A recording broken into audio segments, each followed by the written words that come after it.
I never imagined my son's college graduation would end like this. The ceremony at the University of Minneapolis was perfect. Blue skies, proud families, and the infectious joy of accomplishment in the air. Nathan had worked incredibly hard for his business degree, and I couldn't have been more proud. But what should have been one of the happiest days of our lives turned into something else entirely. I'm Anna, and after 25 years of marriage, I thought I knew my husband Benjamin. We'd built a comfortable life in Minneapolis, raised our son, and I believed we were happy. I worked as a financial advisor while Benjamin managed his own consulting firm. We weren't wealthy, but we'd saved carefully over the years, planning for retirement and our son's future. That afternoon, as we gathered for photos after the ceremony, Benjamin was acting strangely. He kept checking his phone and glancing around nervously. His assistant Rebecca was there too, officially to help coordinate the celebration dinner, but something about her presence felt off. She was young, probably around 30, and had been working for Benjamin for the past 2 years. The moment came during the celebratory champagne toast. Benjamin stood up, champagne glass in hand, and I expected him to say something touching about Nathan's achievement. Instead, he cleared his throat and announced, "I have something important to share with everyone." The way he said it made my stomach drop. I'd seen that look before. In my line of work, I'd watched countless people try to hide their nervousness before making life-altering decisions. "I'm leaving," he continued, his voice steady but cold. "Rebecca and I are in love, and we're starting a new life together. I've already transferred our savings to ensure our fresh start." The silence that followed was deafening. Nathan's face went pale, and our guests shifted uncomfortably in their seats. Rebecca stood there with a triumphant smile, her hand resting possessively on Benjamin's arm. But instead of the shock and devastation Benjamin clearly expected, I felt strangely calm. Maybe because I'd seen this coming months ago. Maybe because I'd already prepared for exactly this moment. I reached for my purse, feeling the weight of the envelope inside. 3 months earlier, I'd noticed the first red flag when reviewing our joint accounts, a series of unusual transfers and expensive hotel charges.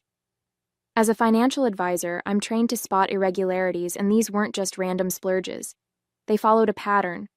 The charges always appeared on days when Benjamin claimed to be working late. Minneapolis isn't that big of a city, and the same hotel name kept showing up. The Marquette, downtown, just 2 blocks from his office. Always on Wednesday nights. Always the same suite. I didn't confront him immediately. Instead, I started digging deeper. Working with numbers for 20 years had taught me patience and precision. I tracked every transaction, every receipt, every suspicious movement in our accounts. The evidence mounted steadily: dinner reservations for 2 at expensive restaurants, jewelry purchases from Tiffany's, and first-class plane tickets to Caribbean destinations I'd never heard about. Then came the offshore account transfers. Benjamin thought he was being clever, hiding money in a Cayman Islands account. But he'd forgotten one crucial detail. I'd handled our taxes for the past 15 years. I knew every legitimate account, every investment, every penny we'd saved together. These new transactions stuck out like neon signs. The final confirmation came from my friend Laura in HR at Benjamin's firm. She'd called me, voice hesitant, one afternoon in March. "Anna, I think there's something you should know," she'd said. "Rebecca just filed for a transfer to your husband's new satellite office in Bermuda." That was when I knew. Benjamin wasn't just having an affair. He was planning an escape. The pieces fell into place: the hidden money, the secret accounts, the planned announcement. He'd chosen Nathan's graduation deliberately, thinking the public setting would prevent a scene. What he didn't know was that I'd already contacted my lawyer, Patricia. Together, we'd spent weeks preparing everything: the divorce petition, the asset freeze, the tax fraud evidence. I'd quietly moved our savings into a separate account, documented every suspicious transaction, and gathered proof of his affair. I took another sip of champagne, watching Benjamin's smug expression as he finished his announcement. He thought he had orchestrated the perfect exit. He had no idea that I was about to reveal my own carefully planned surprise. After Benjamin's announcement, Rebecca had the audacity to wave a first-class ticket in front of everyone. "Our flight to Bermuda leaves tonight," she gloated, her voice dripping with satisfaction. "We've already found the perfect beachfront property with your savings." The room erupted in shocked whispers. I could see Nathan's hands trembling with anger, his graduation cap still perched on his head. Our friends and family shifted uncomfortably in their seats, unsure whether to leave or stay for what promised to be an explosive confrontation. Benjamin turned to me, his expression a mixture of triumph and pity. "I've left you enough for a few months' expenses," he said magnanimously. "I think that's more than fair, considering—" "Considering what?" I interrupted, my voice steady. "Considering that I helped build your consulting firm from scratch, that I managed our finances while you focused on your career, or considering that I've known about your plan for months?" His smile faltered slightly. Rebecca's hand tightened on his arm. "What do you mean you've known?" she demanded, her confident facade cracking just a bit. I reached into my purse and pulled out the thick manila envelope I'd prepared. "You know, Benjamin, for someone who prides himself on attention to detail, you really should have been more careful with your email password. The one you've used for 20 years, Nathan's birthday? Not very original." The color began to drain from his face. I could see him mentally calculating, trying to remember what emails might be in that envelope. "Your plan was clever, I'll give you that," I continued, standing up to face him directly. "Setting up the Bermuda account, planning this announcement for Nathan's graduation where you thought I wouldn't make a scene. But you forgot something crucial about me." "And what's that?" he managed to ask, his voice slightly hoarse. "I don't just manage our family's finances. I do this for a living. Did you really think I wouldn't notice the transfers? The hotel charges? The secret account in the Caymans?" I smiled, enjoying the way his eyes widened with each revelation. "Or maybe you thought Laura in HR wouldn't tell me about Rebecca's transfer request to your new Bermuda office." Benjamin's hands were shaking now. Rebecca had taken a step back, her triumphant smile replaced by uncertainty. "Here," I said, holding out the envelope. "Before you leave for your new life, you might want to look at this. Consider it my graduation gift to you both." As Benjamin took the envelope with trembling fingers, I savored the moment. Everything I'd discovered, everything I'd prepared, was about to come to light. And the best part? He had no idea what was coming next. Benjamin's hands trembled as he opened the envelope. I watched with quiet satisfaction as he pulled out the stack of papers, his eyes widening as he scanned the first page. The divorce petition, already filed and stamped, seemed to mock his carefully laid plans. What the hell is this?" he stammered, looking up at me with disbelief. I took another sip of champagne, savoring its crisp taste. "Oh, just some light reading before your romantic getaway," I replied sweetly. "You might want to pay special attention to page 3. Rebecca peered over his shoulder, her perfectly manicured nails digging into his arm as she read. The bank statements showed our joint account's current balance, 0. Every penny had been legally transferred weeks ago to an account solely in my name. "You can't do this," Benjamin sputtered, his face reddening. "That's our money." "Our money?" I interrupted, raising an eyebrow. "You mean the money you were planning to steal? The money you've been slowly siphoning into offshore accounts?" I gestured to the next set of documents.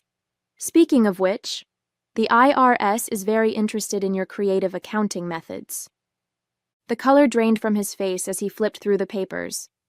Hotel receipts, restaurant bills, email printouts detailing his affair with Rebecca, including their plans for this very announcement. Each page was another nail in the coffin of his escape plan. Nathan stood beside me now, his graduation gown rustling as he moved closer. "Dad," he said, his voice thick with emotion, "you were really going to do this? Today of all days?" Benjamin couldn't meet our son's eyes. Instead, he frantically shuffled through the remaining papers until he reached the court order freezing his assets.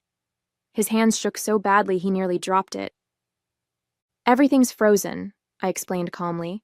Your personal accounts, your business accounts, even that lovely little nest egg you thought you'd hidden in the Caymans. My lawyer's quite thorough." Rebecca's triumphant smile had completely vanished. "Babe, what's happening? What does she mean everything's frozen?" I turned to her with mock sympathy. "It means, dear, that your sugar daddy is officially broke. Well, not broke exactly, just unable to access any of his money. I hope you kept your return ticket because it looks like that beachfront property in Bermuda might have to wait." The gathered guests watched in stunned silence. My friend Laura, who had helped expose their plan, tried unsuccessfully to hide a smile behind her hand. Benjamin's younger brother Thomas shook his head in disgust while his wife Catherine whispered, "Good for you, Anna." "You've ruined everything," Benjamin hissed, his facade of control completely shattered. I stepped closer, lowering my voice so only he could hear. "No, you ruined everything the moment you decided to betray our family. I'm just making sure you face the consequences of your choices." The stack of papers slipped from his grasp, scattering across the floor like fallen leaves. Rebecca scrambled to pick them up, her face flushed with humiliation as she realized their perfect plan was unraveling in front of everyone. Benjamin's composure crumbled as he reached the final document, a formal letter from his company's board of directors. His hands gripped the paper so tightly it crumpled at the edges. The letter detailed an immediate investigation into his relationship with Rebecca, citing potential abuse of power and misuse of company resources. "You went to the board?" he whispered, his voice hoarse with disbelief. "Actually, I didn't have to," I replied calmly. "It seems someone else noticed your inappropriate behavior with a subordinate. The ethics committee has been watching you for months." Rebecca's face went pale. "What does this mean for my position?" "Well," I said, setting down my champagne glass, "I believe the HR term is immediate termination.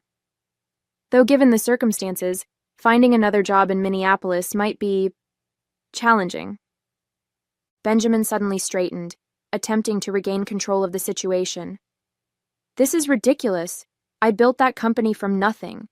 They can't just—" "They can, and they have," I cut in. "The board's quite concerned about potential lawsuits. Apparently, you're not the first executive to think he could use his position to pursue younger employees." Nathan stepped forward, his graduation cap now in his hands.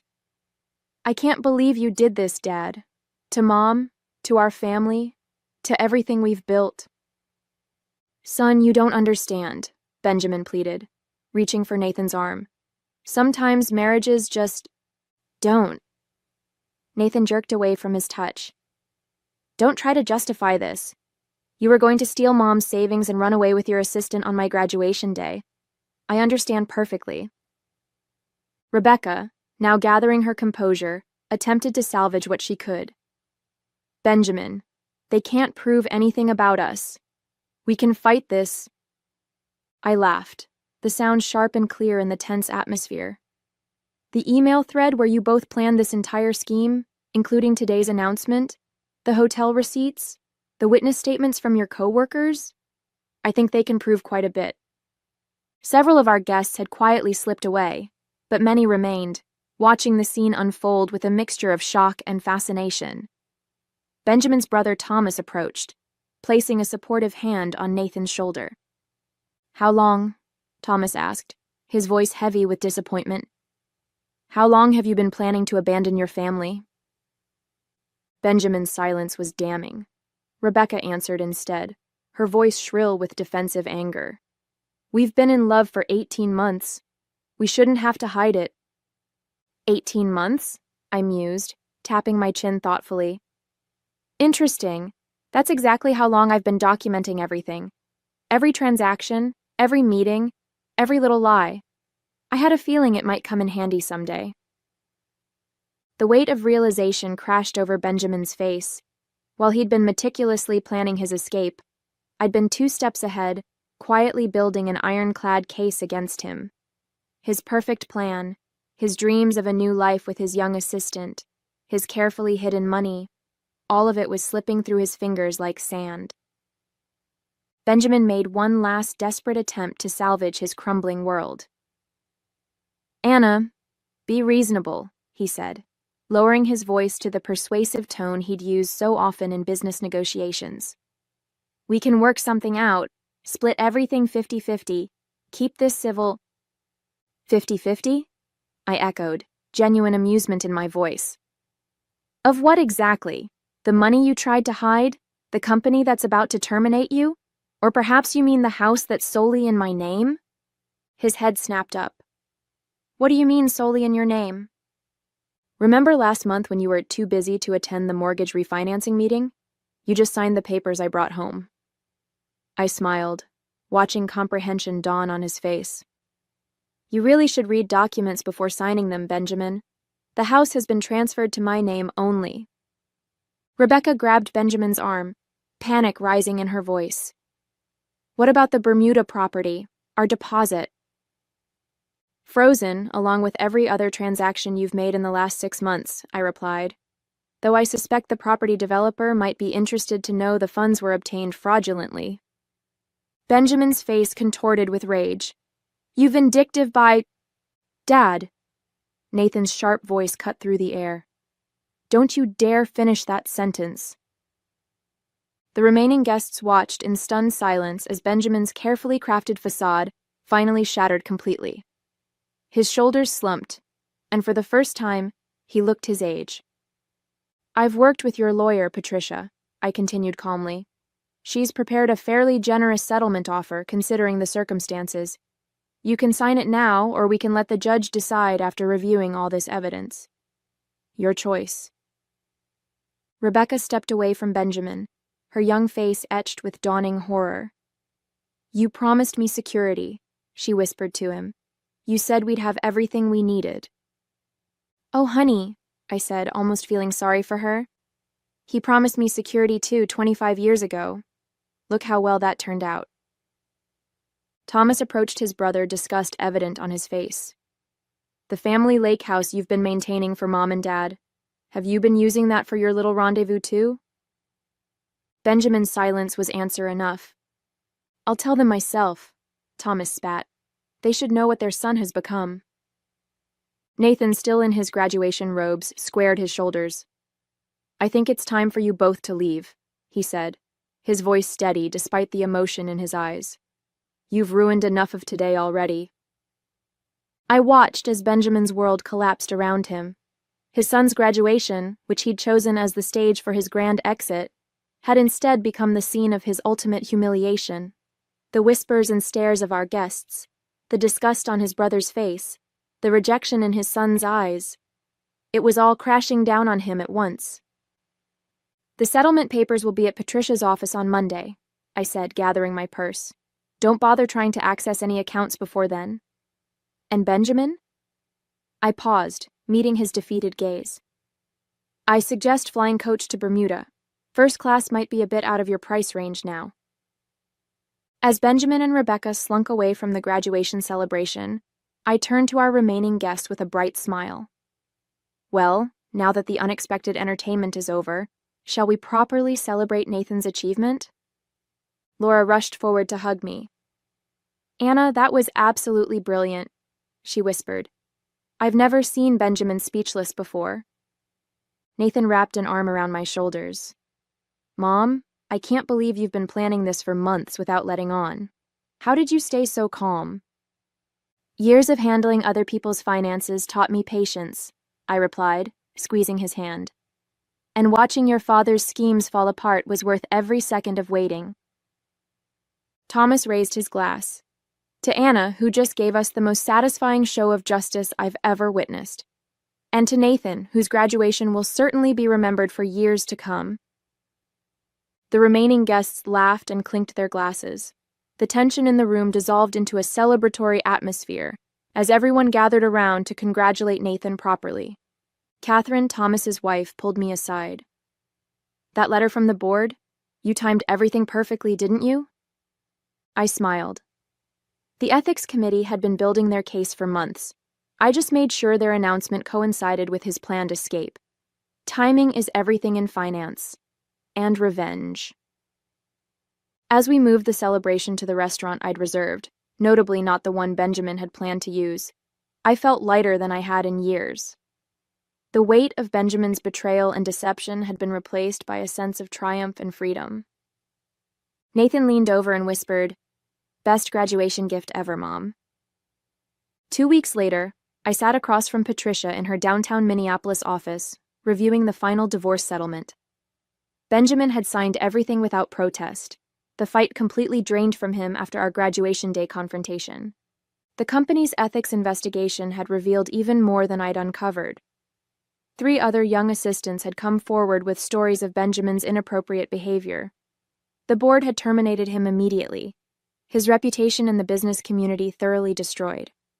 Rebecca, facing her own professional crisis, had quickly abandoned their plans for a new life together. Last I heard, she'd moved back to Chicago to live with her parents, her dreams of being a trophy wife in Bermuda thoroughly shattered.